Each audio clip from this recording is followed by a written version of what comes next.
Why don't we start with a little presentation of yourself? Where are you and where are you talking with me just now? Brilliant. So, hello, Obehi. Hello, listeners and viewers. My name is Annecha Smart, and I am joining you all today from the United Kingdom, from England. And yes, today we'll talk a little bit about the fact that I'm a transformation coach. Hello and welcome to Obehi Podcast. I'm your host, Obehi A14, and I strongly believe that everyone has a story to share. Now let's get started into this episode.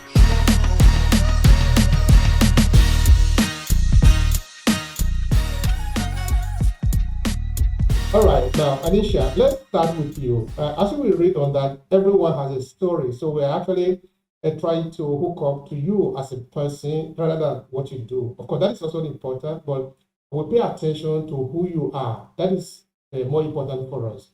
So let's start with you. Little Annecha, where were you born? So give us a little background about that. Well, I won't give you the specifics, otherwise you'll date me. Oh, don't worry. Date meaning determine my age, but I was born in the late 1970s. And the year I was born, I'm pretty proud of, because when you check history, there have been so many dynamic things that have happened within that particular year. I feel really special to have been born then. I'm a January born. I'm a January born individual as well. So I was top of that year, which is just fantastic. But yes, I'm from Jamaica originally. I grew up in Jamaica, my island home. Very proud to be Jamaican. That's the place where you get, by nature of just being Jamaican, you become tenacious. So yes, that is my heritage in terms of where I'm from. So your parents are from Jamaica and you were born also in Jamaica, right? That's right.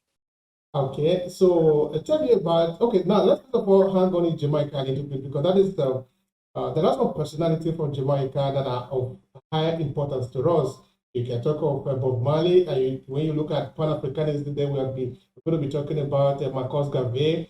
So Jamaica, that little island, has given birth to a giant of people that make Africans very proud. So for somebody who doesn't even have a good glimpse of Jamaica, what would you tell us in few words about Jamaica? Wow. Well, like I said before, the land of tenacity. There's just something about the island that drives the people to be their best at all times. Yes, like every country, there are issues, but the general population, the ordinary man, is constantly striving to be his best, working to be his best, figuring out how to do this game called life and how to excel. So one of the things, it's the place where you learn to be determined and tenacious. Second of all, it's the land of love. It's genuine love, honestly. People do care about each other. Like I say, with every country, there are ups and downs. But when I grew up in Jamaica, it was the village that raised the child. It was my neighbors, my mom's friends, or family friends and community members who were looking out for us as children, ensuring that we grew up in ways where with ideologies of understanding we were important. We were the backbone coming of the nation. We were going to be the ones to influence where things would go. And they just really pump into us that repeated message of value and worth. It came through sports. It came through the performing arts. It came through the kinds of teachers we had in school. It came through competitions of all different sorts that just prepared us to be strong individuals and strong young people. So it's that genuine love that you can expect. And if we're going to go to the holiday side, it is the place to visit for a holiday. Absolutely beautiful, exciting things to do, brilliant white sandy beaches. It's just a lovely place to be. It really is. Thank you so much for that, Annecha. Now, like I was saying before, here in the diaspora, we have a lot of regard for some individual. Just to name one, Marcus Garvey, because of his influence in the African diaspora community. And now in Jamaica, is it the same way that you guys see Marcus Garvey, or is it more there or less? I mean, because me personally, I didn't know much about Marcus Garvey until I became a diaspora in that I left Nigeria and I come to Europe. And then I come to see the value of this individual, the kind of a message that he have left down for us. So for as far as we are concerned as African in diaspora, he is a giant that we must reckon with. We must listen to his message. So for the Jamaican, his brothers and sisters closer now, what kind of influence does he leave with you? Listen, Marcus Garvey plays a massive role in the birth and our nation and our country. And I'm glad to hear that from your end, he is revered and respected, and you listen to his speeches and people feel empowered. It's the same way in Jamaica. But we have a lot of icons that we look up to, a number of different people who have shaped the nation, who have shaped the direction of our country. So yes, there is the Marcus Garvey, there are all the other 7 national heroes and heroine, Nanny of the Maroons included. We have even more recent people like in sport, Usain Bolt. We have our icon within poetry, Louise Bennett. All of them combined influence the mindset, influence the thinking of individuals growing up in the country. We study them in school. We look at their speeches. We look at the things that they offer. We are influenced by the poetry that is written. It depends. It all relates to whichever sector that they belong to. So like I said, it can be poetry, it can be on the world stage in terms of sports, it can be freedom fighters like Marcus Garvey, it can be independents, whatever category they form in. The country is filled with them. We have a lot of them that we can refer to as role models. Yes, and they all influence where we go, where we are now as a people. That is really important. We must know where we are coming from, and we must listen to the message of our hero, those who have been there before us. All right, now let's look at us. Let's look at you. You came to the United Kingdom. Tell us about that journey, destination Europe. When you're growing up in the Caribbean, sometimes, it depends on what is happening in your world. We have this perception that England, for example, is the motherland. Obviously, we're part of the Commonwealth, and we have a governor general who reports to the Queen. He's kind of basically head of state and so on. And so we look to the fact that, okay, we've got lots of ancestors who have traveled over to England in particular, to Europe. They have fought in the different wars, they have contributed, and we're part of the Commonwealth. So sometimes as you grow up, depending on your, what families you're in, you're looking forward to visiting the UK, probably settling there for a while and seeing how you can experience life on a different side of the planet. So when I started my family, pretty early days, that was one of the things that we discussed together as a family. We wanted the opportunity to be world travelers. And it is something that we're gradually having the opportunity to say at this stage in our lives, couple of years on, 15 or so years on, we are indeed world travelers. So we emigrated to the United Kingdom. My husband, who is a teacher myself, I was a teacher and guidance counselor at that time. We started looking around to see what were the opportunities in the UK. And there was a recruitment process going on. We learned about it through the newspapers. We went to the interviews. We were successful and we secured jobs as teachers in the UK.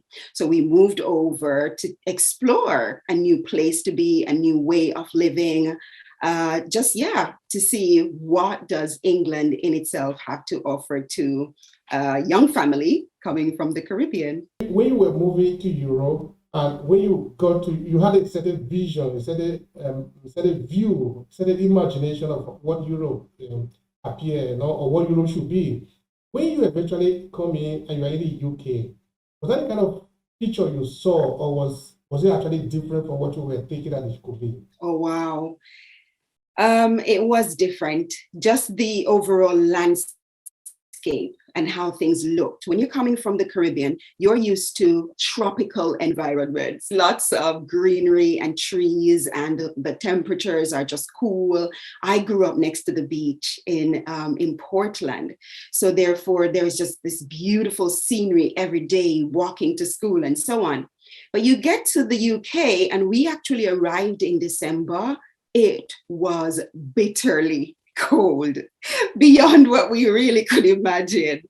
And just the setup of how things were in terms of traveling, even from the airport to where we were going to live, just your housing structure, everything was just so close. It felt close. All the houses were kind of connected together. It was just different. It really was different. With time, we kind of explored and we found a foresty area in which we then settled and lived. And it was more feeling a little bit more like Jamaica, not in terms of the temperature, but definitely in terms of how things looked. So we had a lot of greenery around us. We could then walk to the park. We could walk to the meadows. We could just, enjoy nature a little bit more naturally and easily and outside your back door at your fingertips. But yeah, that was the first kind of difference that hit you. Beyond that, settling into school and then working in the education system here, a completely different kettle of fish. Yeah, I can imagine that, because that story can take us to the rabbit hole. Anyway, but that is interesting. That is interesting, even in itself, no? Because coming from the Caribbean and becoming a teacher in the UK, I don't think it's something that is, it's not a very easy thing, but if you manage to do it, it means that, okay, you have paid your price, no? Because every good thing in life has its own price, as it were. Well, Right. I guess maybe pay the price is an expression, but it's always an opportunity to learn. I enjoyed working with the students I worked with at the time. I started out in support. Even though I came over fully qualified as a guidance counselor, I started out as a support teacher. And that was beneficial for me because it helped me to understand how the system worked so I could guide my children as they grew up in the system and as they progressed through the system. But yes, doing time, paying dues, that kind of expression, fine. But I just really like the idea that every situation in which you find yourself is just a great learning opportunity to develop and to direct you closer to your ideal self, closer to who you are really designed to be when you were placed on this planet, and just evolving and actualizing to be your best you. Mm-hmm. Yeah, that's true. That is the best you. That is that. And of course, as a teacher, from being a teacher, a school teacher, to being a coach, I don't think that is really such a big difference as it were at the end of the day, because you are still a teacher, even as a coach. So that is where we are moving into just now. Maybe we are going to come back again to teaching and all that, but let's just flow with it. So tell us about your coaching business. So it's funny, life has a way of taking you right back around to what you're meant to do. I remember when I was in high school, I was exploring what it is that I wanted to do. But even before high school, I was sharing with someone this week, when I was in grade 5 in primary school, our teacher said to us, when you get back from lunch, I want you to share with the class what it is you want to do when you grow up. And so she went around the class one by one. We had to stand up, say what we wanted to do. And when it was my turn, I said, I want to help people solve their problems. And she said to me, I didn't expect you to say anything differently. She was actually, in tandem. She says, it's all over you. It's written all over you. And I really feel drawn to be a problem solver with certain kinds of things. It's probably just the way I see things. It's the way my brain processes things, but solutions tend to come. So that's where it started. When I got to the tail end of high school, I thought I'm going to do that by becoming a probation officer. So I went off to the police station, got information about how do I become a probation officer, all the things that would be involved. And I interviewed two police officers who were probation officers, and they told me about the job role. I was excited. So I applied for university, and they said at that time, you had to be a teacher for 5 years or be 25 years or older to be considered for being a probation officer, because it is something that required the law, being a part of the law and law enforcement. You had to be mature and responsible, the kinds of things you would be exposed to. The requirement, 25 years or older, or 5 years teaching experience. So then that's how I ended up in teaching initially. Loved teaching because I was absolutely in love with my high school English teacher. She was fantastic. So I went into a teacher's college and I did English just like my English teacher. I really loved it. I enjoyed that time. But along the way, the rules changed. You didn't have to be a teacher teaching for 5 years anymore.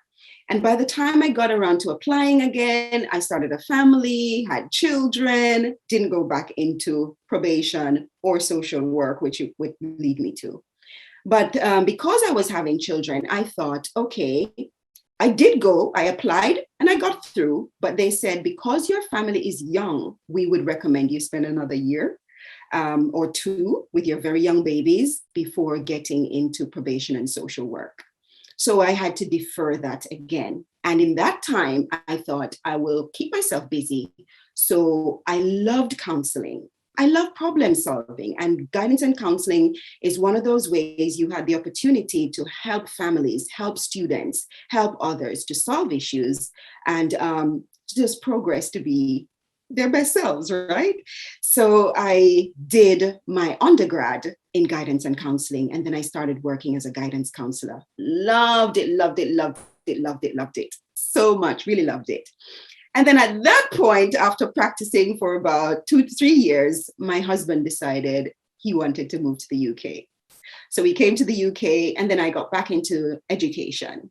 And from there, I did a number of different roles that used up my counseling skills as well as as teaching. So I worked as a mentor, I worked as a student support advisor, and I just kept accessing roles that made use of my counseling skills.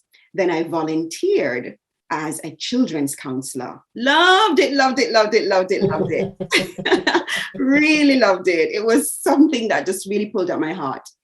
And I started going into things like working with charities. So I worked with like Women's Aid and supported families who were fleeing domestic violence and domestic abuse, offered in the community programs for the children who probably were experiencing these kinds of things in their homes, and giving them coping strategies, and things like that. And the experience here for me in England has been a phenomenal one. I've loved every leg of my journey here, every leg of my journey, whether that's been in school or not. And then from there, I started traveling the world again, and went back into education, went back into certain other things, teaching English as an additional language to speakers of other languages, whether that was speaking Arabic, Chinese, whatever. I started traveling again. And then I came back to the UK, and it was time to figure out, what will I get up to now that I'm here? And there was a pull inside me to go back to the original thing, helping people solve their problems.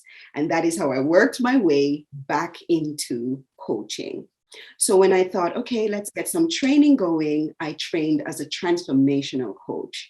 And what that means is I work with people to solve whatever their issues might be. I'll tell you about the type of people in my niche area, but I do work with people with any issues to assess the mindset around the issues that seem to be be obstacles, things that are stopping them from moving from point A to point B. I work with them to close the gap so that they can actually achieve what they would like within a season of their life.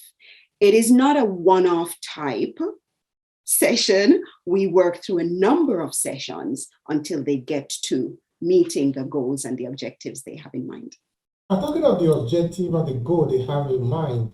One of the problems a lot of people have these days is that they don't even know the goal and the objective they have.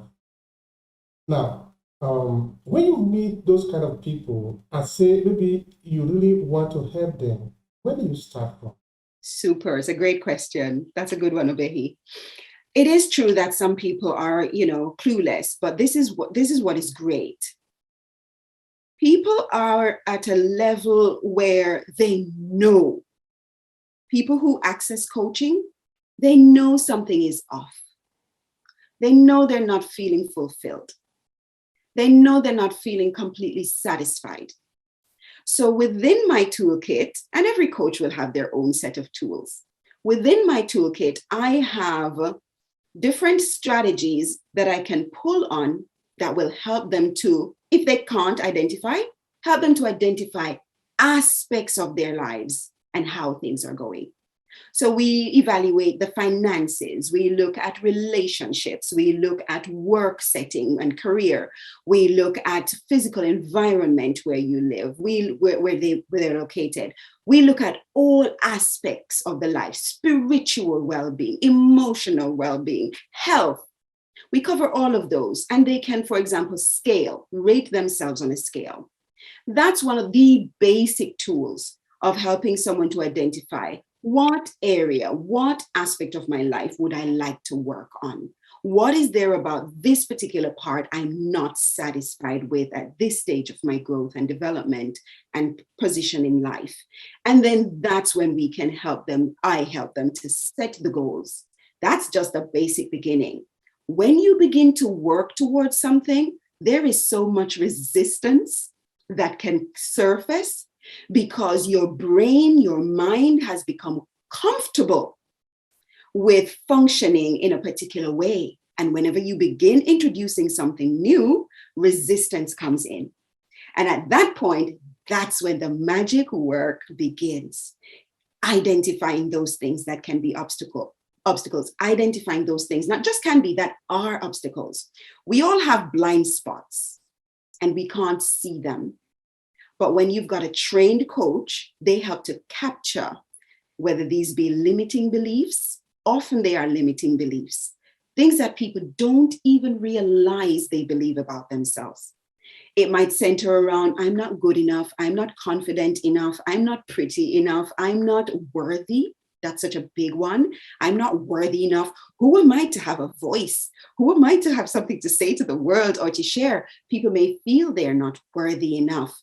And it's funny because, if it shows up in your finances where you think, I'm not worthy to be earning 100,000 euros per year or per whatever, it shows up in every area of your life. I'm not worthy of the best spouse.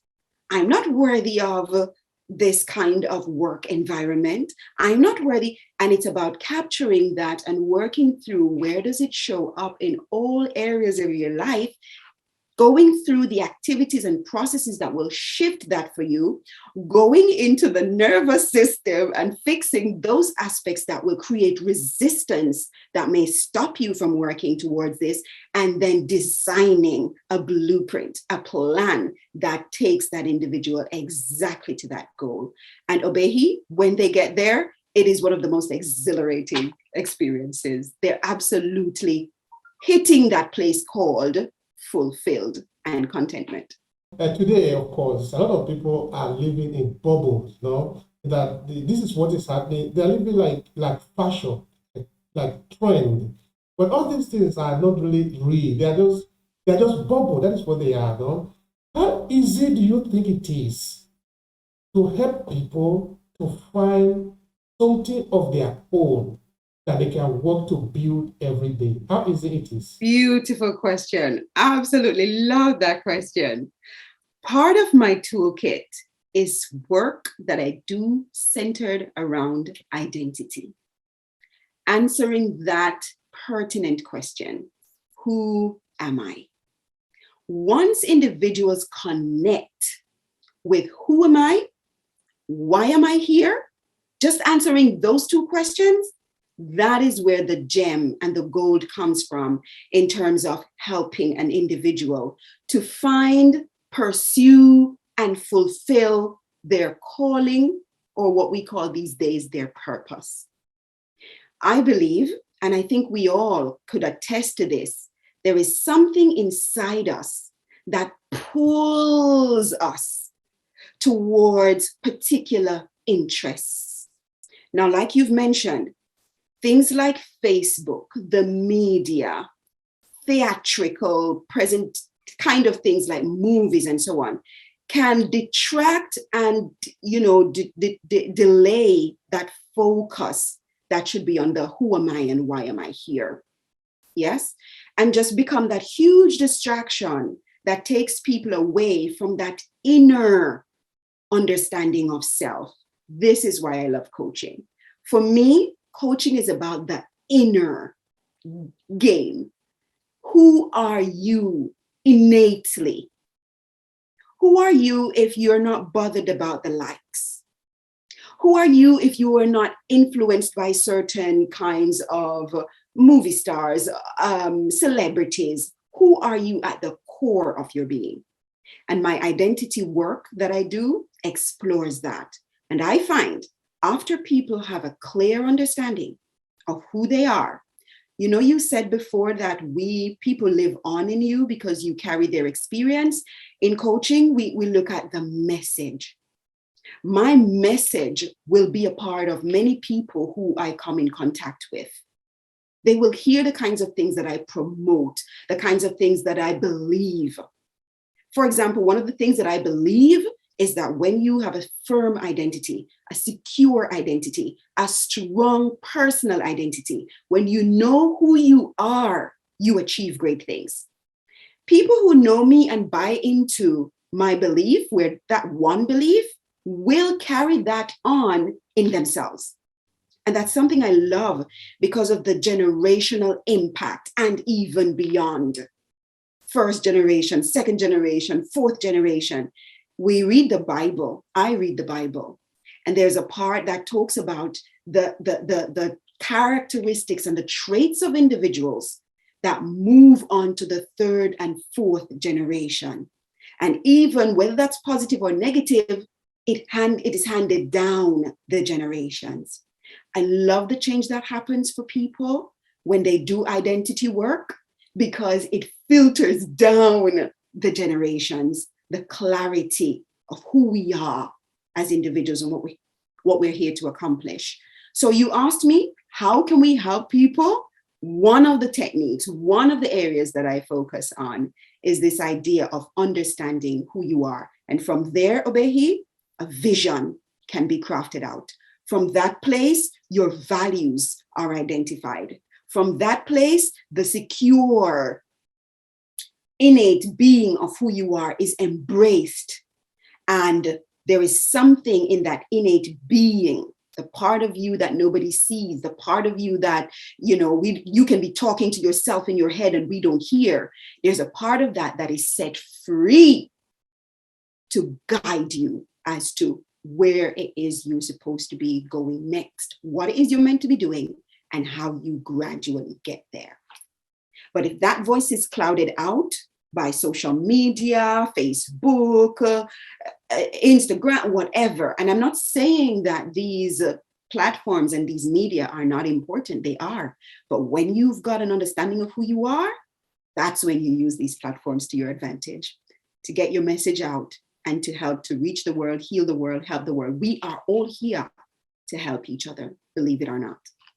That is really true. That is the central message at the end of the day, that we are here for each other.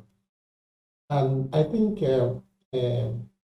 Muhammad Ali once said that the service to other is the rent we pay in our room on earth, which means that we are temporarily here. We should understand that that is the truth. And it comes back to the service again. You must render service to other people. And that is very important. Now, before I move to the toolkit, because you made mention of toolkits that you use, because I find it very important. That might drag us to our culture. I don't know, but I'll come to that in the next question. Now, I'm trying to even understand, how did we even get to where we are today? Because I want to believe that maybe in the past, people used to be more focused or not. I don't know, but I'm just thinking whether it is, whether the kind of world that we live in today make it easier for people to be disoriented, to be detached from themselves. Because from your explanation, somebody that is paying attention will understand that this journey that we're talking about is not actually the journey of look outside for the solution. No, it is look inside for the solution. The solution is inside. Therefore, the journey is inside. You are going to go inside. And that may appear to be very simple, but it is more difficult because if you want to pay a trip from maybe Berlin to Frankfurt or to Paris, you just pay a flight ticket and they take you there. That is easier than you taking a trip inside you, inside yourself. And that is why I think Les Brown was saying that sometimes we do need help to even travel within ourselves. It is So the not. question really is it a question of the time we are living in that is responsible for this, or we are just like this as human beings? How do we get to this point that we are almost lost? Wow. When we were, we can see where things changed as we go through history. The more we became a global village was the more people became, I'm going to use your expression, a little bit lost, or probably a tad bit lost, a lot lost in some cases. But it is this issue of the world becoming such a smaller place and everyone being aware of everyone else and what is happening here and there. We were no longer villages. We no longer were villages where we just in charge of a small group and we were working at expanding and developing and growing. I can pick my phone up and I know what is happening anywhere in the world. And so that kind of influence keeps the mind. Remember, our answers for everything really lie in our mind, that inner game. And like you say, Les Brown says we need help. And I agree with him. I love Les Brown. He's one of the motivational speakers that I listen to when I have the opportunity. But that is the case. How did we get here is your question.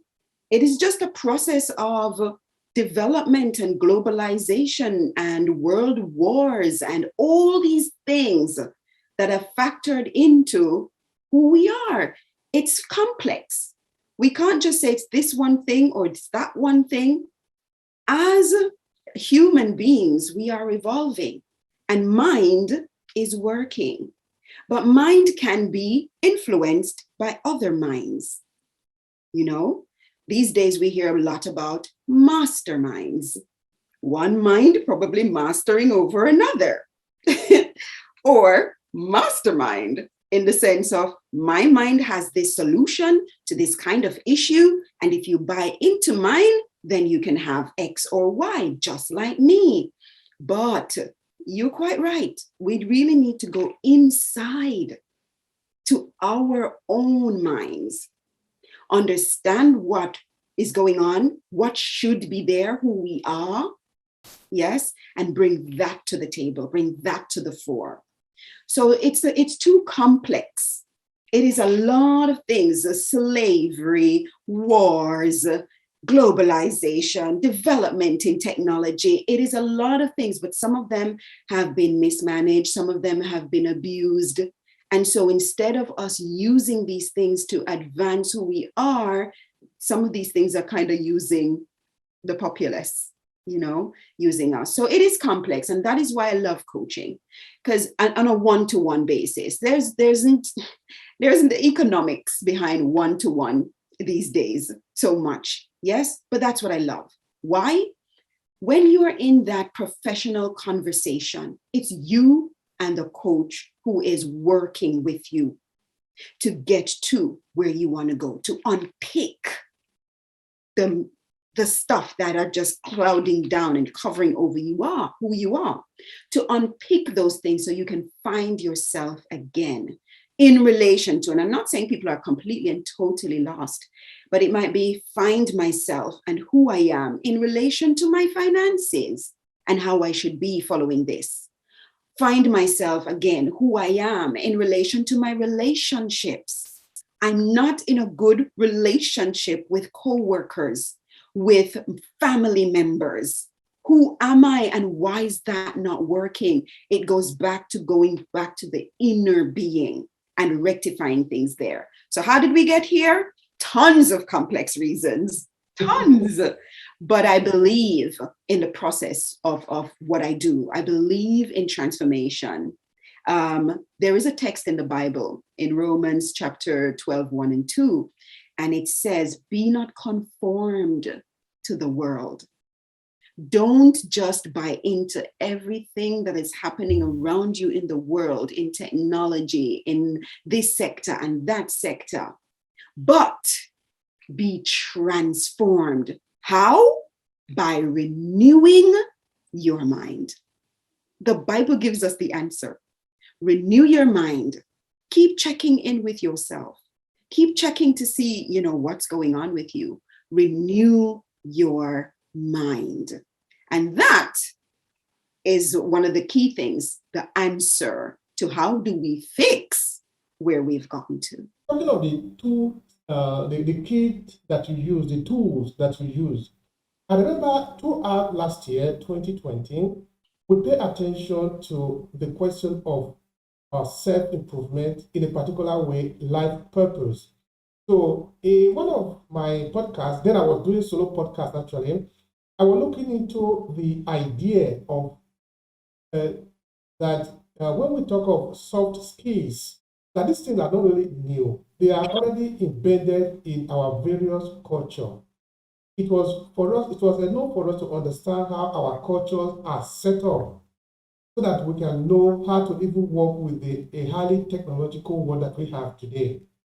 A good example would be, maybe we are talking of communication, talking of focus, because these are some of the things that are missing in our ability today. Because now you go to secondary school, to university, you still don't know these things very well until you need somebody that can really sit you down and help you to focus on something important. Because most of the people you are working with, they are graduates, I want to believe, no?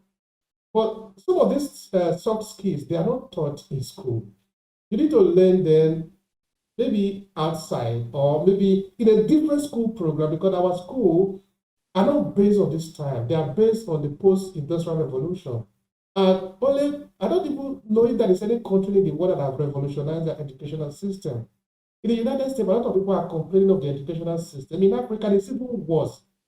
In that we are pumping out children from school who we are not giving the instrument to find themselves in the world. So what is the question they ask? I finished school. Where can I find work? Because if we were talking of the 1960s, that was a good question to ask. And that was a good response because the system have provided work for you. You were trained like a kind of a mini slave, a kind of a semi-machine to respond to the yearnings of the industrialized system. But now that system has changed.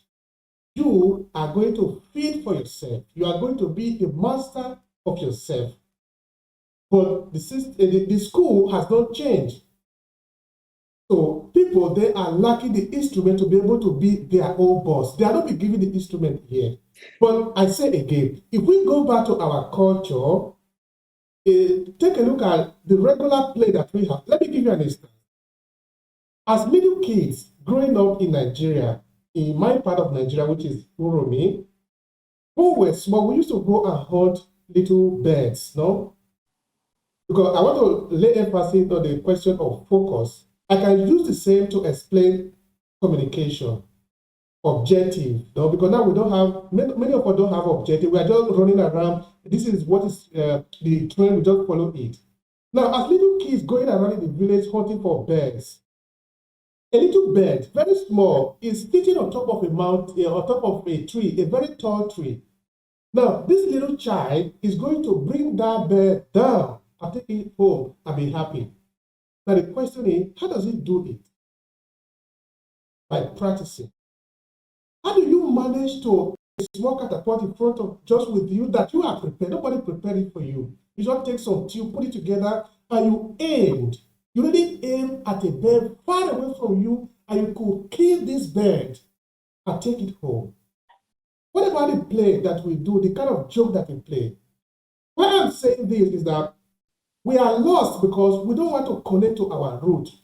Because our root, that is a source, all the information we need to survive in this world has been given to us.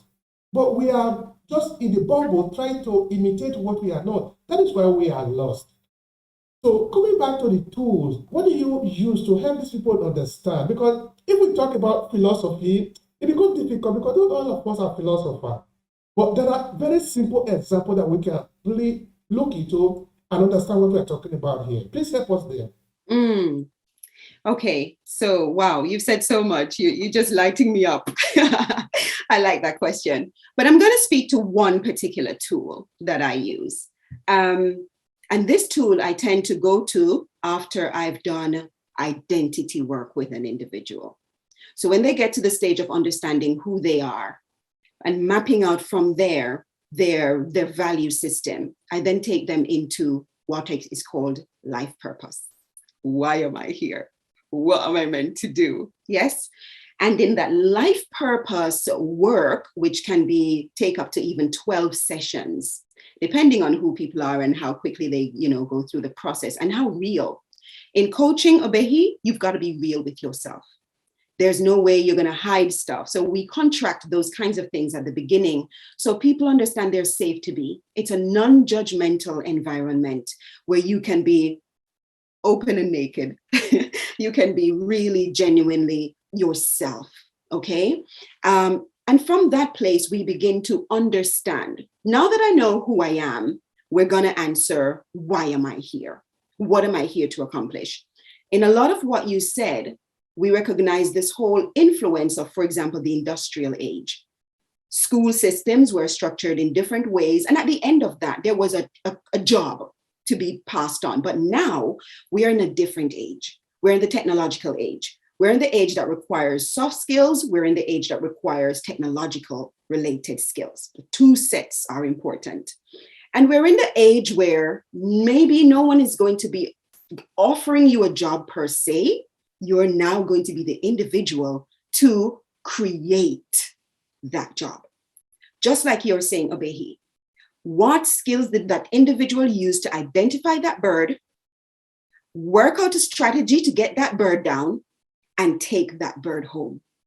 Something that they figured out and processed. My toolkit that focuses on life purpose takes the individual through understanding their interests. I'm going to put in basic terms, but understanding their interests. What are their hearts pulled towards? When do they feel most alive and vibrant?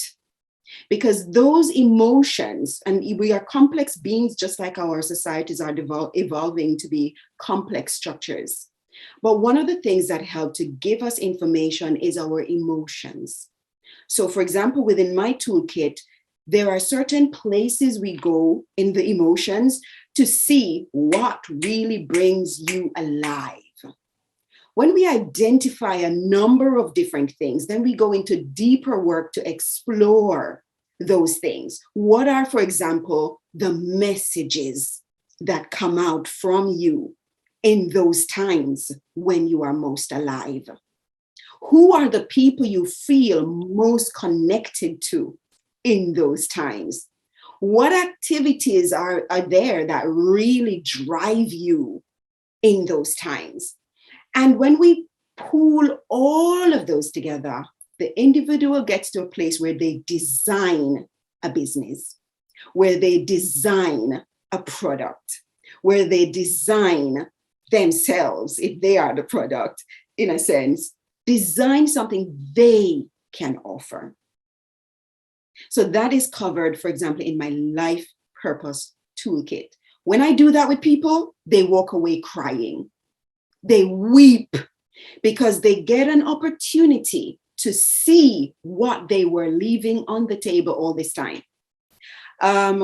One of the questions you might ask somebody, if you were to meet your ideal self, Obehi, your perfect, well-fulfilled self, compared to, for example, where you are now, and you were able to see what things you didn't access, what things you didn't take, what things you didn't develop in yourself, you're able to see what you left on the table, how would you feel? So it's that process, it's a journey of taking people towards understanding my purpose. And from there, it is endless what an individual wants to create. This takes us back to the mind. The mind and the power it has to create is endless. It is the feature of the God who made us. He said, let us make man in our image. If you look at the plants outside, the flowers that grows around, none of them are necessarily the same. Different colors, different shapes, different ways they grow. Some creep up along big trees. Some stand out on their own. It is endless how nature creates. We've got the same capacity. So when we understand purpose and understand all the elements around that, we don't have to be producing people who want to still function in the way that the industrial age worked, where you do this, and this, and then there's that job awaiting you. It wakes people up to this place where they begin to realize there is something inside me that is bursting to come out, my ideal self, my best self. And if I tap into that and learn how to tap into that, I can be a creator. We are all creators, believe it or not. It lies inside us, the things that we can create. Now, I want to say this because it came to my mind when you phrased your question and how you set the question up before you asked it about soft skills. And one of the things we should never underestimate is the power of mentoring. Yes, you may have young people who the education system focused in a particular direction and they've come in and they don't have the soft skills that you think, that not just we think, that is needed. Here is where there is the opportunity to be the village again, to set up a system and a structure that mentors young people as they come in. Will that be easy? Absolutely not, because they're used to their technology and used to this and used to that. But we can be creative in how we structure those things. And, curriculums vary across the world. I've been lucky to travel to other countries and to work in education. And the curriculum is different all over. There are curriculum that focus completely on children having 100% autonomy and agency in their learning experience. They decide what they want to learn, when they want to learn it, how they want to learn it, how they want to demonstrate that they've learned it. And so all the soft skills, communication, cooperation, teamwork, all of that is built in to the learning journey and the learning experience.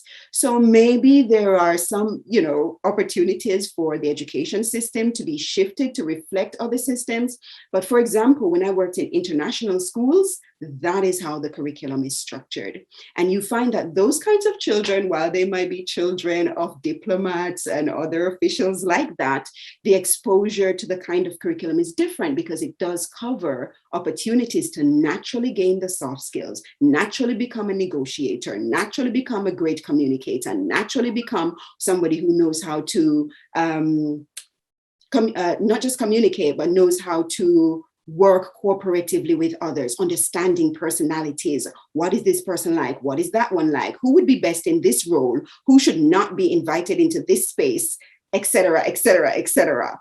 So it's just about, exploring what is there, what's not working, and education-wise addressing that as well. It's good that you concluded that those the kind of system is available only to the privileged few. Yes, of course, they really do exist here, but we are looking at actually the general education for the people, because it is true. If a society is well organized, the educational system were to help you become yourself, not become something else. No. But of course, that in itself can even be very difficult to explain. In that, what do you even mean becoming yourself? But anyway, I'm not going to take that further than that, because you might need some time to explain it. But going back to the thinking, which is the using of the mind, I think it's very important, because even in the book by James Allen, As a Man Thinketh, So He Is, I think there is a lot of value in materials like that. No, in that. Even before now, people have been realizing this time that we are living in. It's a huge opportunity to be alive this time. I think it's a good thing to be alive today, because many people didn't have the chance to have access to what we are having access to today. So saying that this time, the world we are living in today is what makes us this way, is not in itself really a negative thing to stand by. Because, for example, you were saying just now that you could pick up your telephone and know exactly what is happening in any part of the world. And that is true. You are in UK, I am in Italy. Okay, we are both in Europe, they are very close. But in this podcast, I do exactly the same thing that I'm doing with you, with people from Canada, US, Nigeria, South Africa, Ghana. Any part of the world that I connect with my audience is exactly the same. I am talking in the next seconds, fraction of second, the person is hearing me. This is a power that is available to everybody today. But the question is, what do you do with it? Because again, remember, this power is neutral. It is no good or bad. It is not European or Africa. It is not Asia or Middle Eastern. It is just power. It is for everybody. Because somebody might now say, well, you see, maybe you are in Europe, that is why you have that power. No, it is not true. No. If you are somewhere in the Middle East, you still have access to the power as long as you are connected to the grid. Yeah. If you are in Lagos, because I do interview a lot of people from Lagos, and it's the same. There are some coaches in Lagos too. Of course, it is new because it's not something that we are used to. But the educational system is different now. Actually, no, I mean, the society is different now. So the way we educate ourselves should also be different. So what I'm really like going from here is the marketing of this individual who then become the product. Because I think you refer to that in a sense, no? That sometimes you can also actually become the product. You are selling yourself. But do you know how? So this marketing, this self-marketing, which of course has to begin by able to realize that you have value, you are capable. Because after you have trained yourself, then you need to prove to others, hey, I can do this for you. This marketing aspect of it, how do you go about it? How do you manage to get your client and then maybe sell the same idea to your students so that by the time they finish from you, they should be able to propose to any person and say, yes, I can do this with you. Okay, so if I understand what your question is, you're saying all the technology, for example, that we have at our fingertips today is available to everyone. What is not available to everyone, Obehi, is the understanding of the voice. You have found your voice and you're using technology to get your message across. What I gather from what you're offering to society is a display of all the achievements, brilliant things that are happening with people, whether people of color or people who have just achieved stuff. You interview all different kinds of people, you share those across the diaspora. And so those who do tune in have different voices that may influence, ignite, trigger something inside them to want more, to want to be more of who they genuinely are. So yes, there is a side of the availability, but there is a side of, do I have my voice? Have I activated my voice? Do I believe in myself? Do I think I am worthy? There is a program that I became aware of recently that is called #I'mRemarkable. And when I participated in that, I met a lot of women who felt absolutely terrified of being able to say what it is that they are remarkable at. When they were actually brought to the point of just quickly, in say 2 minutes, write all the things you're remarkable, they sat and they thought and they pondered, and these are accomplished individuals, but they're not in a society that promotes you promoting yourself. It is probably regarded as being a little bit cocky, being a little bit of a show off, and so on. But we're finding in the job market that there are skilled people, but they're not necessarily getting the promotion. They're not necessarily getting the jobs because they're not self-promoting, because they have not unlocked their voice. And even though they're doing incredible work, even though they are making significant achievements, it is hardly being publicized in ways that benefit them, benefit other women, benefit their families, and so on. So yes, these things are available, technology, etc.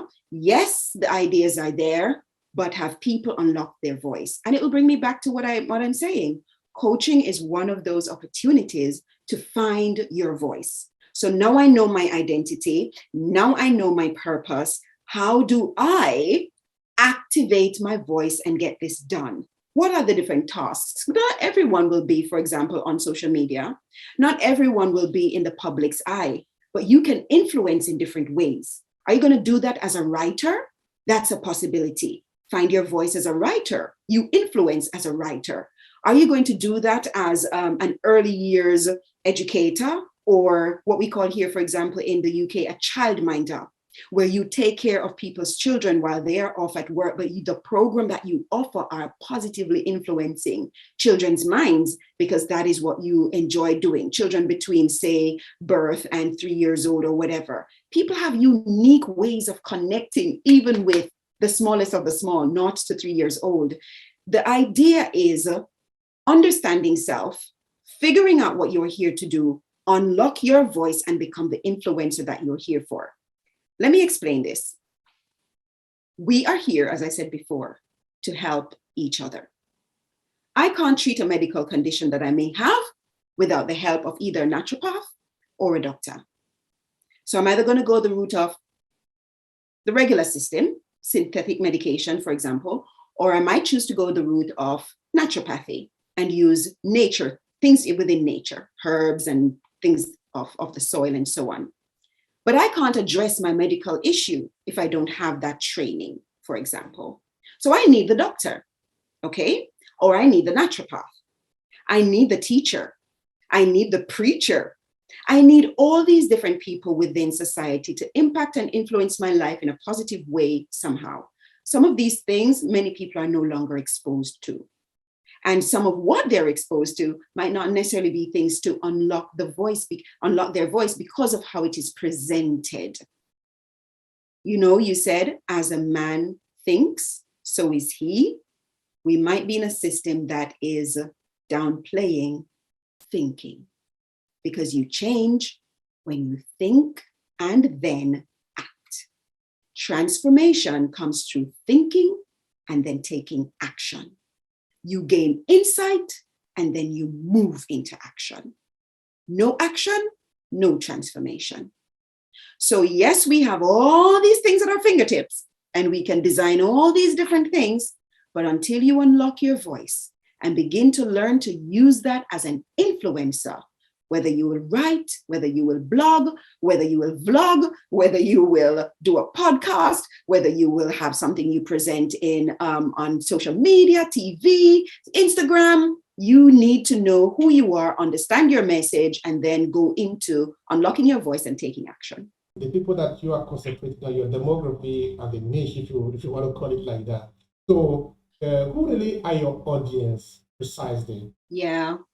So I work with high achievers who have what I call invisible roadblocks. There are some minds among us that are extremely creative, philosophical, visionary, high achievers. But it's like they're going round in circles. and they're not really achieving the things that they can. It comes back to one of the things you mentioned, focus. For some, there's just so much going on in the mind. Their minds are so busy, so active, so creative, but they lack structure. So these things do not come to the table. They don't come to fruition because the structure might not be there. Procrastination might be taking over. Distractions become a big issue for them. Lack of skills or knowledge. How could I source funding for something I want to do? Different things like that. So my coaching brings solutions to high achievers who have invisible roadblocks, and things like those invisible roadblocks, procrastination, lack of focus, things like those.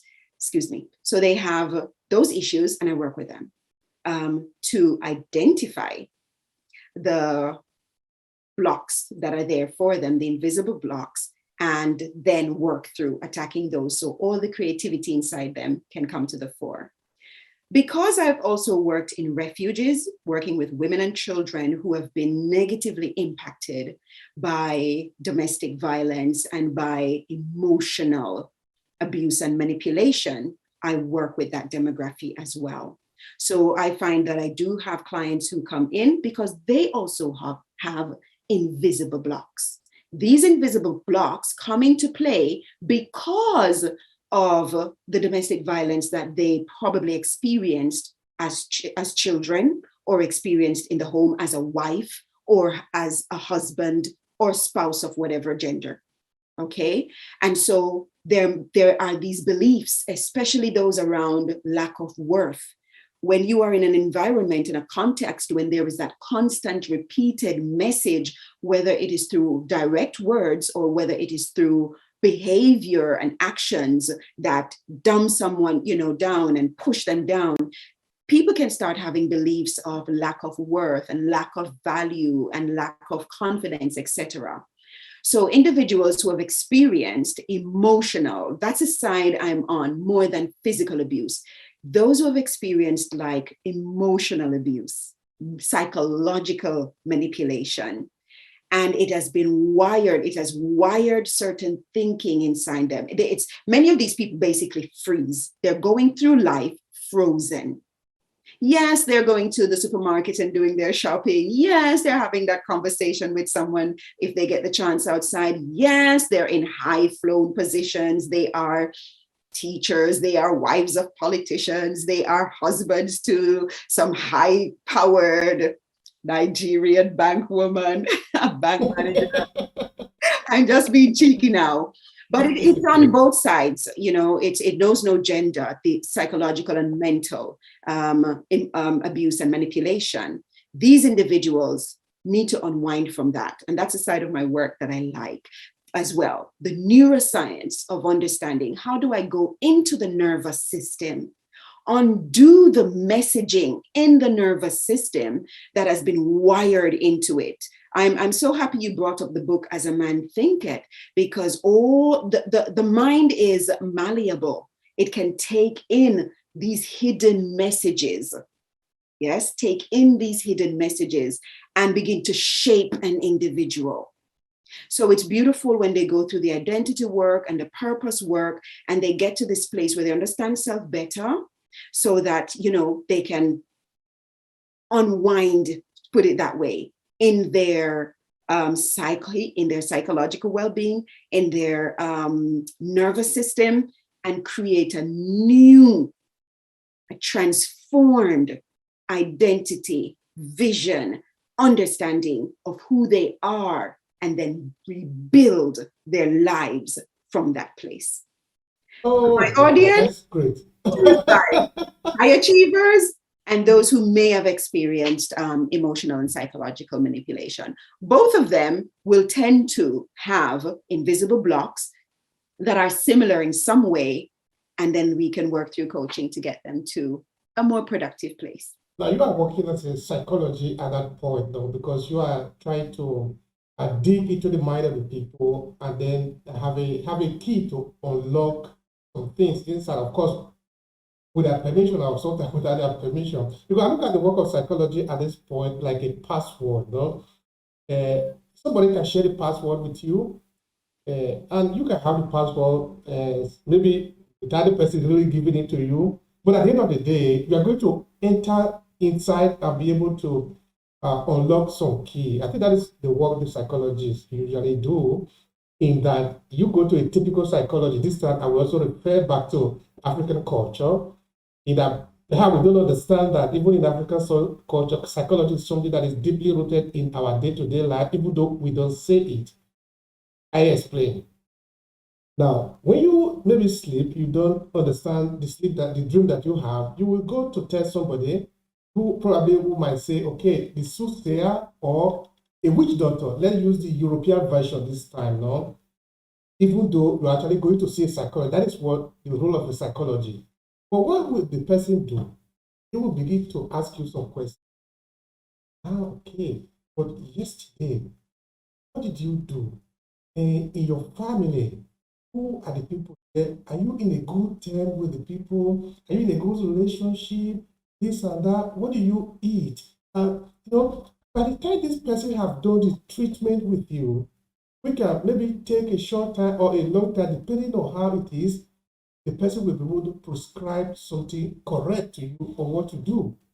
And when you do this, you can then regain yourself. And this can be something from mental struggles to maybe lack of focus or anything that has to do with maybe knowing your focus, knowing your basis in life.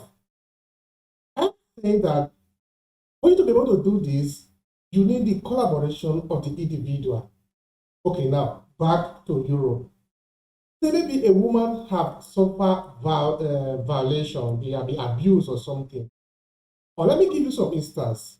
In the immigrant situation, the refugee situation, some women that have been abused, even some men too, maybe in Libya before they cross over to Europe. Now that they are in the process, in the asylum seeking home, they have to pass through some psychological reconstruction, because a lot of things have gone wrong.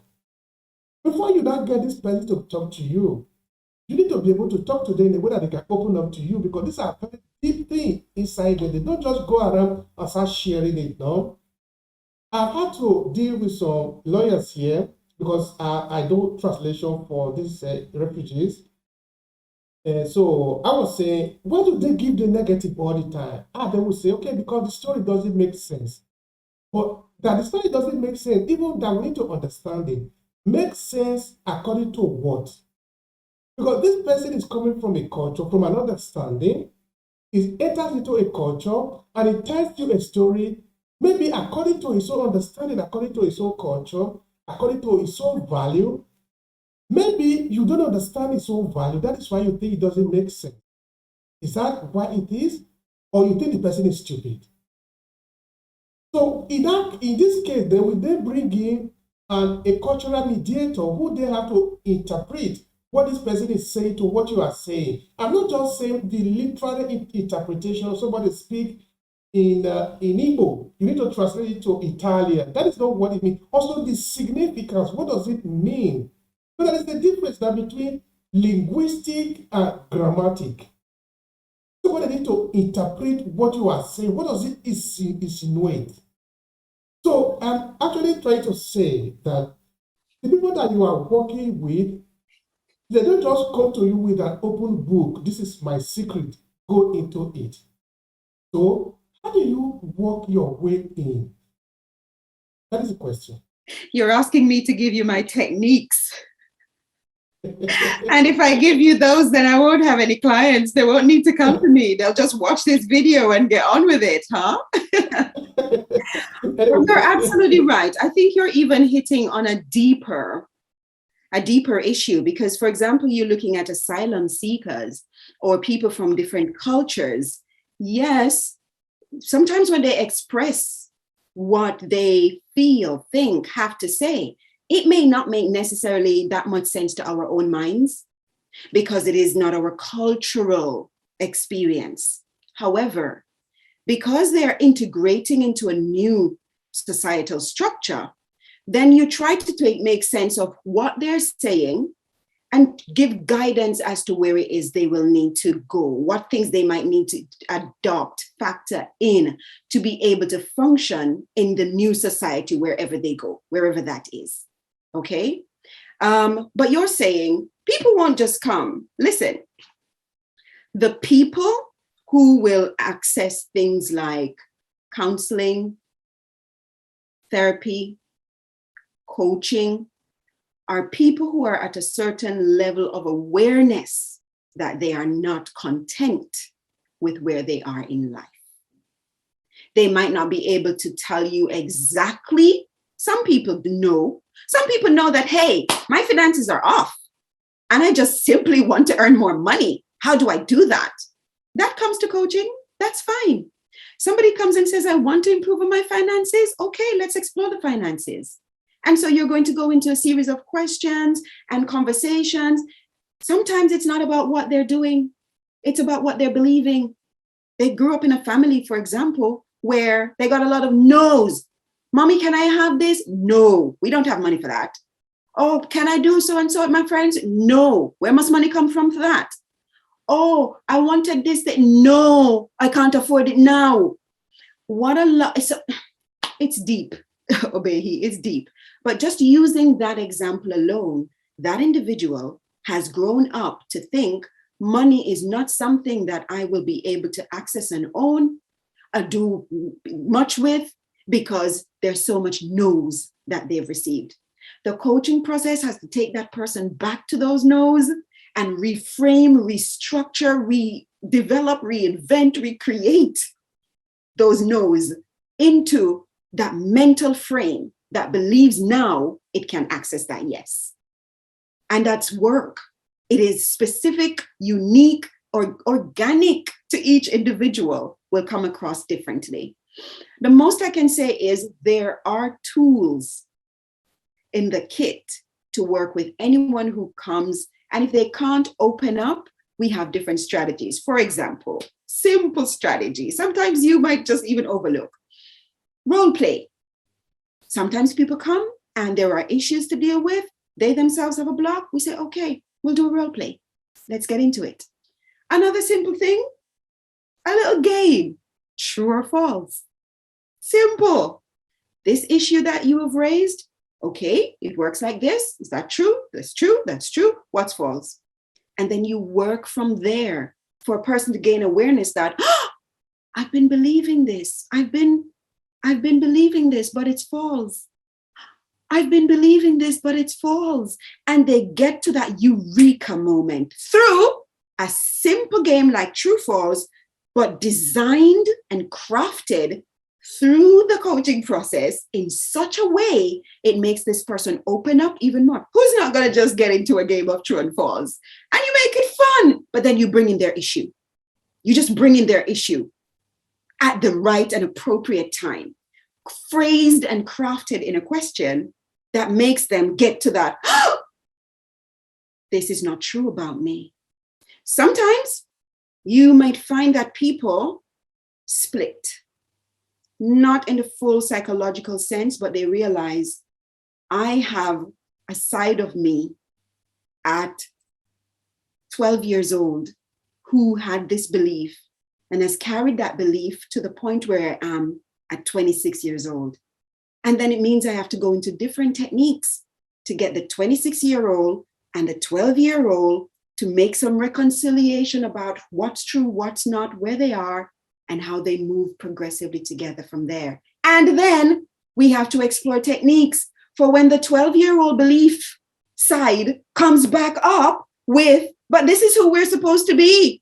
And the 26-year-old just have to learn how to then speak with that 12-year-old belief, calm it again, take it out of action, and let it stop driving their life, and put the new belief into the driving seat to carry on until that belief gradually yields, and the new belief gets in place. What you're asking me for, I can't answer at this point because it is such an intricate dance. When you're coaching, it's an intricate dance. You find ways to help them to open up. When they open up, they're giving you information. You're working with that. We're dancing in the moment. And let me say this here. Coaches do not give advice. I do not give advice. I work with you to help you to transform your life and choose the things as you go along, what's important for you. I spot the blind spots as you are working with me, and I craft questions to bring enlightenment that will help you to probably see those things. If some people are stuck because they've not practiced to communicate, they've not practiced to express themselves, they don't have their voice, then it is my job as coach to go into my toolkit and find whatever creative strategy. 2 of them I mentioned, role play, true false, games like that, for example. And I don't want to trivialize it and make the audience think or make you think, oh, it's just a game. It really is deep. But you've got to be specific. You've got to be creative and intentional. And that's why I've said intentional about how you help. And that is why I've said it's not a process that's going to happen in 1 session, 2 sessions. You can have 1 or 2 sessions and get enlightenment and get enough to run with. I actually offer people a free 1.5 hour session, no obligation. If you want to continue coaching after that, you are free. You're welcome. I'll show you where to go. But in that 1.5 hour, I coach at my best. It doesn't matter if you're going to take on coaching with me or not. I'm giving that value because we're here to help each other. And people can have breakthrough in that 1.5 hour. They can gain strategies as to where they want to go next with their lives. I love the process. I really do. I love coaching. And it changes them, yes? But then there will always be other things that may prop up, and they'll probably come back sometime after to say, I've had great success in this. Really want to thank you for that. But now I'm stuck in this area. And then we can go back through a process that will address whatever those little areas are. Yes? So they won't open up. Don't worry. I've got tools for you. I'm not going to give them away in this space, but I've got tools. Yes. Right. I said, it's loving people and connecting with people. And that's what it is for me. Once you sit in front of me and we're working together, I love you. I love you. I'm giving you the best. I've made sure to go through the nth of training. I love training. I'm always training. I'm always in a little program here, program there, or doing a bigger scale program, because you've got to keep with the times. You've got to understand in this age of technology, there are different kinds of issues obstacles you got to break down and help people to see so that they can make the changes. So you've got to keep on top of things all the time. So you develop strategies as you go along through the years because people are different. People fall in certain type of personality categories, but people at the same time are different. So it's an organic process where you work with people the way they are. Yeah. Thank you so much for that. I think it's powerful. Just looking at the way you structure it down, and imagine how powerful it is when it's going to be even live, where you are working with your. It's powerful. It's powerful. People leave the process. It's tears of joy. They leave the process with tears of joy because they uncover and they discover things about themselves they didn't realize, but it really is inside them. And they're really, they just need to become aware. And once they become aware, awareness is one of the places inside yourself. When you get to awareness, from that place, you can build any empire you want. You can be the ruler of your own universe and beyond if you want. Once you become aware, that's foundation to build on. Thanks, Annecha. Now, is there a possibility that we can bring in the cultural angle to this coaching thing, this dealing with people? But okay, let's look at it this way. The coaches are the director. They help you they direct you to your roots, no? They don't necessarily just break your head and plant in something else, no? They help you to find yourself again, all right? Now, this process, is it possible that we could apply some cultural thing? Maybe, for example, you are dealing with somebody that is coming from Nigeria. You can apply the Nigerian cultural value into the experience that the person is going through in a way that the person can better understand it, as against somebody coming from Russia or China, who have a different kind of culture.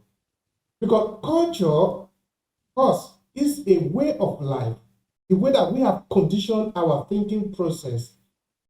Now, for you to break that thinking process, but the people break it all the time. The psychology do that. People who are expert execs in the business world, people who do international negotiation, they are very good in this. Otherwise, how are you going to be able to negotiate? So I'm trying to see the role of culture in the job that you do. Is there anything you can say about that? Now, the role of culture. One of the things, for me, culture is important. Inclusion, okay, let me speak to two sides, inclusion and personality, okay? Where do these fit in to include culture? I appreciate that there are cultural differences. Coaches who may function within industrial settings, within organizations that might have teams that they coach, they would focus, and when I'm in that context, the focus would be on the two areas, inclusion and personality.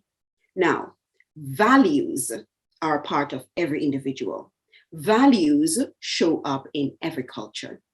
If you have a team that is diverse, you're going to be looking at creating inclusive practices within that group context that will allow the team to function optimally and effectively.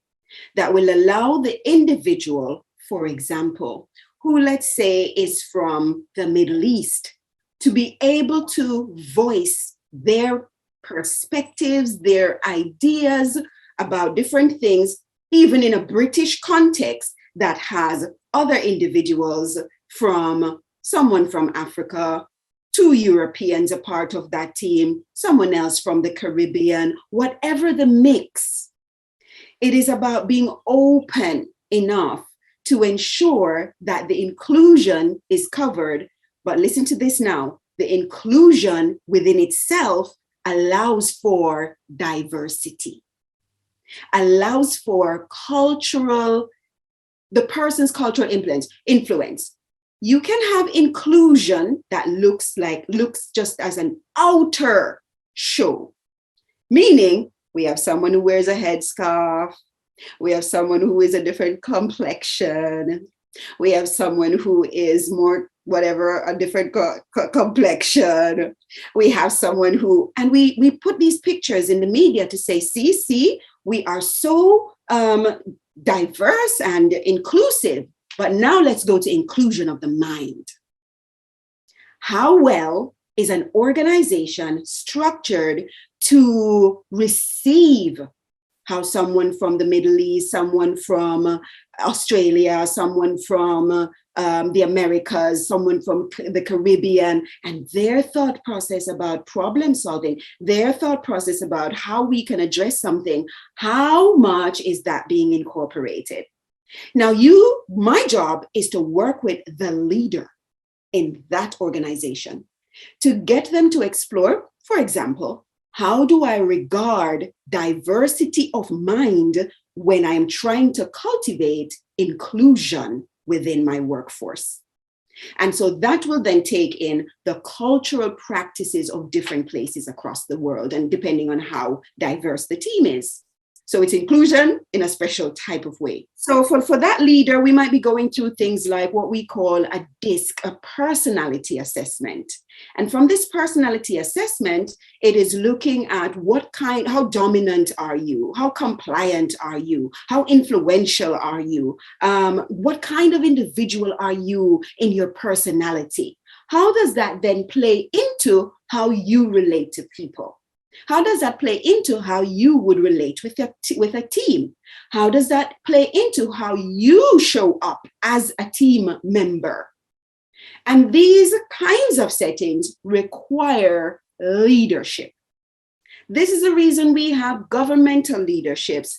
Organizations have their top managers and their top leaders and their executives and their coordinators and all these top people, their job it is to pool people together with the understanding of values, with the understanding of differences in personality, with the understanding of differences in cultural context, and being able to creatively weave all of this together to create something where people can feel a sense of belonging, have their voices heard, make their contribution. It can be complex, a lot to cover, but many organizations are taking on the concept of having either coaching available for their teams or having coaching available for their leaders and managers so that they can craft into the organizations the things they want. It takes time. We're evolving. We're getting there in these kinds of thinkings. Some organizations definitely do better than others, but for the most part, we're getting there. We're getting there. And it's the same things. It's people management, coaching, and you can have your one-to-one individual self-management, self-leadership, evolving into being the best leader of self that you can be. And so that's one way within an organization that the issue of culture can be factored in. Looking at inclusion, but not just inclusion of the superficial or outer things, but inclusion of the mind.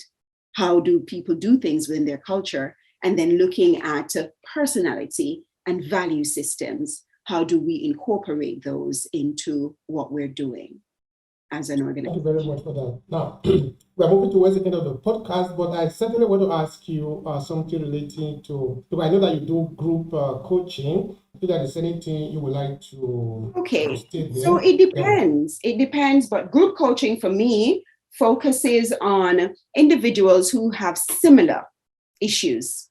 And hold one moment, please. Yeah, it's okay, no problem. We are recording, so we can cut that part off. Okay, just go. So yes, so it really boils down to what is the intention and what is the motive? What is the need for group coaching? Group coaching, from my perspective, focuses on, for example, my program might be for a group of women who have experienced similar challenges. And so we come together in a way where, yes, it is coaching, but it creates the opportunity for them to learn from each other in a structure and in a setting where there is this shared experience, play out in slightly different ways for some, but it is defined in a similar way. And from that encounter, they are being coached, yes, being coached as a group, yes, but have the support of each other, learning from each other, gaining strategies from each other as they go through the process. It allows people to have their voice again. Okay, they have that support. So from that angle, that there's group, but there can be group in, like I said before, organizations, and it just depends on where you are. But my group programs are focused on empowering women. Personally, you dedicate a lot of time into this activity that you do, no? I didn't ask whether you're still teaching or you're only concentrating on coaching at the moment. All right. In any case, you are dedicating a lot of time to it. With me, you really like it, you love it as a job. Okay, tell me, what moved you on here? Because in everything that we do as human beings, there are some challenges, no? For you to continue despite the challenges, meaning that it's something you really want to do, you are making sacrifices, no? Because you cannot get it here and also get it here. If you are getting one thing, meaning you are losing another thing, there is a trade-off in life, no? Otherwise, we will have everything that we always want. We don't always have everything we want. And that is also what makes life beautiful, no? Because you look at the sacrifice you have made, that gives value to what you have got, you know? Otherwise, I will sleep on my bed, then I will still be rich. I will still be able to do what I have to do. It is not possible. Talking to you now, for some other things, I'm not able to do them. I'm sacrificing that one for this. So what gives you the motivation to continue? And where do you find joy in this thing that you do? That is the question. Oh, Obehi, it's changing lives, isn't it? Listen, when I transitioned into coaching, I felt a strong pull inside me that this is where you need to be going now. It doesn't matter where in the world I lived. The time was right. I got to a stage where I was thinking about, I wasn't even thinking so much about next steps. Something woke up inside me and pulled me towards this aspect of my calling. When you're a high achiever like myself, you can fit in anywhere because you've got the skill set. You're a quick learner. You can pick up on anything and do it with excellence anywhere. But we're all still born with a particular thing or sets of things that we're designed to do, that we're designed to fulfill in some way. We have the freedom of choice. God is so good in that way. We have the freedom of choice of how we want to.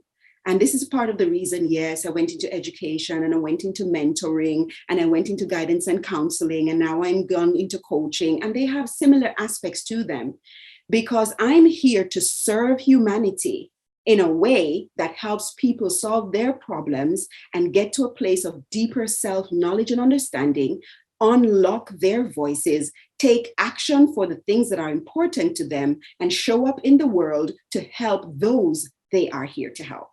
What keeps me going? Just the fact that I believe the Father up in heaven who created the universe, the creator of the universe, has woken up in me what he wants me to focus on at this stage of my life. And he has sold me the understanding that this has the power to change people's lives for the better. I've been in education, and if children learn something in a way that is not right, the research shows that it will take you a minimum of 7 attempts of reteaching the new thing before it begins to stick. With coaching, the moment someone comes to that eureka moment, that's the moment where I told you, like, oh, I've been believing this and it's not true. The change is instant. It's instant. Yes, you may have to keep reminding the 16-year-old self that you're not there anymore. It's 26-year-old self that's in charge. However, that change is enough. That eureka moment is enough. The change in lives, the transformation, and the ability for that to influence generation after generation after generation, and knowing that doing what I'm called to do pleases the creator of the universe, that's what keeps me going. Absolutely That's wonderful. what keeps me going. All right. Now, how can people connect with you? And what will be your final message? That we have come to the end of the episode. Yeah. So it is, where can people connect with you? And what will be your final message? Let's go.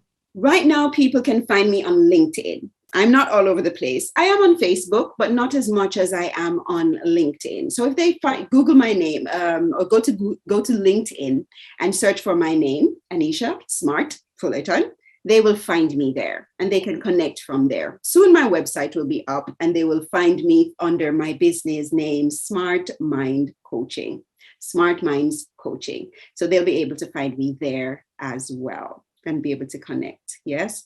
And there's a link I can share with you. I don't know how your audience work, but for the next 2 weeks for the festive season, giving away a gift, I'm happy to give away 3 to 5 free 1.5 hour deep coaching sessions. When I say deep, I mean it's going into deep. If you're not prepared for deep work to really evolve to a place where you can shift something in your life for the new year and become a new individual within yourself with new goals, new things to work towards, so that when you look at what the outcome of what that will bring you, it will be phenomenal shift. Don't connect.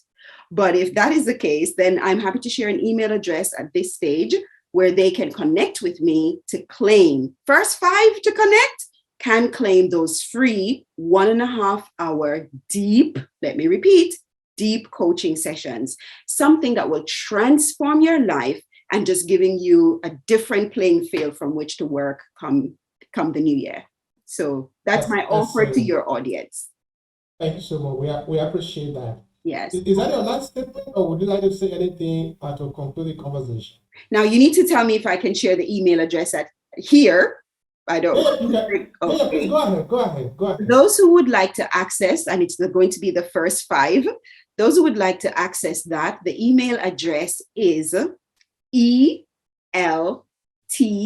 helper, HELPER, ELT helper 40 at gmail.com. ELT helper 40 at gmail.com. 40 for the 40. What's the last thing I would like to say? Listen, give yourself the opportunity to evolve into becoming the best version of you. You are worth it. You are worth it. And whether that is coaching, whether that is just detaching from probably social media for a while, intervals, finding a mentor, talking with somebody in the community who is older, give yourself the opportunity to uncover who you really, really are so that you can walk more fully into who you are and experience fulfillment and experience deep contentment. It's worth the journey. It really is. Thank you so much, Annecha. It has been a pleasure on my end. Thank you so much. It has been my delight. Thank you so much for the invitation. If you enjoy this podcast, make sure you subscribe so you never miss any of our future episodes.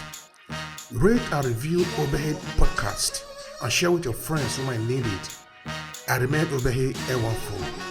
Thank you so much for listening and talk to you in the next episode.